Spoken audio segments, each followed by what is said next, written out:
بسم اللہ الرحمن الرحیم۔ شرک کے حوالے سے بات ہو رہی تھی۔ ہم نے حدیث مبارکہ میں پڑھا تھا کہ اللہ کے ساتھ کسی کو شریک نہ کرے۔ تو شرک کی دو قسمیں پڑھی تھی، شرک فی الذات اور شرک فی الصفات۔ شرک فی الذات کو بھی ہم نے دیکھ لیا تھا، شرک فی الصفات کے بارے میں بھی ہم نے پڑھا تھا۔ شرک فی الصفات کی چند ایک قسمیں ہیں، جن میں سے ایک شرک فی القدرت ہے جو ہم نے پڑھ لیا۔ دوسری صفت ہے شرک کی دوسری قسم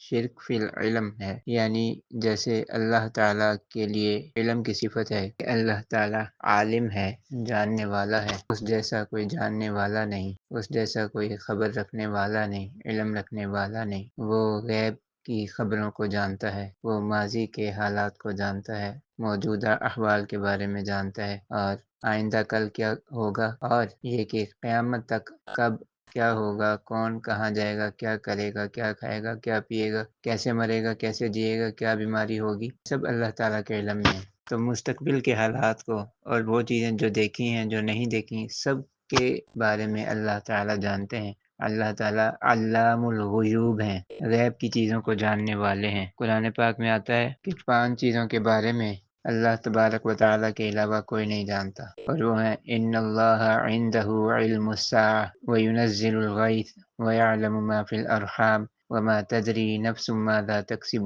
غدا وما تدری نفس بأی ارض تموت ان اللہ علیم خبیر۔ اب یہ قرآن پاک کی آیت ہے، پارہ نمبر 21 ہے، سورہ لقمان آیت نمبر 34۔ یہ سورہ لقمان کی آخری آیت ہے۔ اس میں اللہ تبارک و تعالی ارشاد فرماتے ہیں، بے شک اللہ تعالیٰ کے پاس ہے علم قیامت کا، وَيُنَزِّلُ الْغَيْثَ، اور وہی بارش برساتا ہے، یعنی بارش کے بارے میں کہ بارش کب ہوگی، کہاں ہوگی، کتنی ہوگی، کتنے ملی لیٹر ہوگی، کتنے قطرے گریں گے، کس جگہ سیلاب آئے گا، کس جگہ نہیں آئے گا، کہاں بارش ہوگی، کہاں نہیں ہوگی۔ بارش کے بارے میں، ہر چیز کے بارے میں اللہ تعالیٰ کو علم ہے۔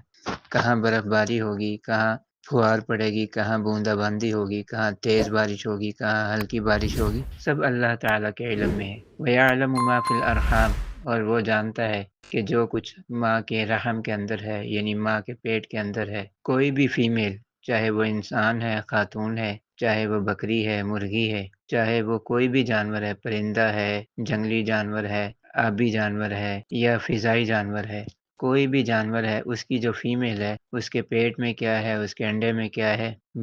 بچہ ہے یا بچی ہے، مکمل ہے نامکمل ہے، خوش قسمت ہے بدقسمت ہے، لمبی عمر پائے گا یا چھوٹی عمر پائے گا، یعنی اس کے بارے میں ہر چیز کا علم اللہ تعالیٰ کے پاس ہے۔ کوئی نہیں جانتا اس کے بارے میں، کسی کے پاس اس چیز کا علم نہیں ہے۔ وما تدری نفس ماذا تکسب غدا، اور کوئی نہیں جانتا کہ کوئی شخص کل کو کیا کرے گا، کل اس کے ساتھ کیا ہوگا، اس کے بارے میں بھی کوئی نہیں جانتا۔ وما تدری نفس بأی ارض تموت، اور کوئی نفس نہیں جانتا بأی ارض تموت کہ وہ کہاں پہ مرے گا، اس کو موت کہاں آئے گی۔ ان اللہ علیم خبیر، بے شک اللہ تعالی جاننے والا ہے، خبر رکھنے والا ہے۔ اب یہاں پہ بہت سے سمجھدار اور عقل مند حضرات اور سائنس کی دنیا میں اپنے آپ کو کچھ سمجھنے والے یا سائنس کے اوپر یقین رکھنے والے، ٹیکنالوجی کے اوپر یقین رکھنے والے کچھ لوگ یہ اعتراض کریں گے کہ جی بارش کا پتہ چل جاتا ہے، بارش کب ہوگی، کتنی ہوگی، اور اسی طرح ماں کے پیٹ میں کیا ہے، ماں کے رحم میں کیا ہے،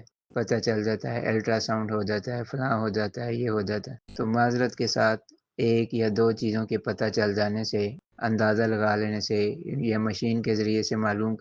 کر لینے سے ان تمام چیزوں کا احاطہ نہیں ہوتا، اللہ تعالیٰ کے علم میں ہے۔ مشین ایک یا دو چیزیں بتا سکتی ہے، 3 چیزیں بتا سکتی ہے، اور اسی طرح انسان کا اپنا ذہن، انسان کی اپنی عقل چند ایک چیزوں کا احاطہ کر سکتی ہے، لیکن اس چیز کے بارے میں الف سے لے کے یہ تک، شروع سے لے کے آخر تک، کس موقع پہ کیا ہوگا، کب ہوگا، کتنا ہوگا، کیسے ہوگا، کیا ہوگا، کیا نہیں ہوگا، یہ اللہ کے علم میں ہے، یہ کوئی نہیں جانتا۔ تو اس لیے یہ 5 چیزیں ایسی ہیں جن کا علم صرف اور صرف اللہ تعالیٰ کی ذات کو ہے۔ کلی علم، جزوی علم نہیں، کلی طور پر انسان کو اگر علم ہو سکتا ہے بعض ذرائع سے، تو وہ جزوی علم ہوتا ہے، 2 3 4 چیزوں کا معلوم ہو جانا، اس سے پوری چیز کا احاطہ مراد نہیں ہوتا۔ تو ہر چیز کا کلی علم، ان 5 چیزوں کا خاص طور پہ جو اللہ نے نام لے کر بتائی ہیں، بلکہ ان کے علاوہ بھی دنیا میں جو کچھ ہے سب اللہ کے علم میں ہے، اور کوئی بھی چیز اللہ تعالیٰ کے علم سے باہر نہیں ہے۔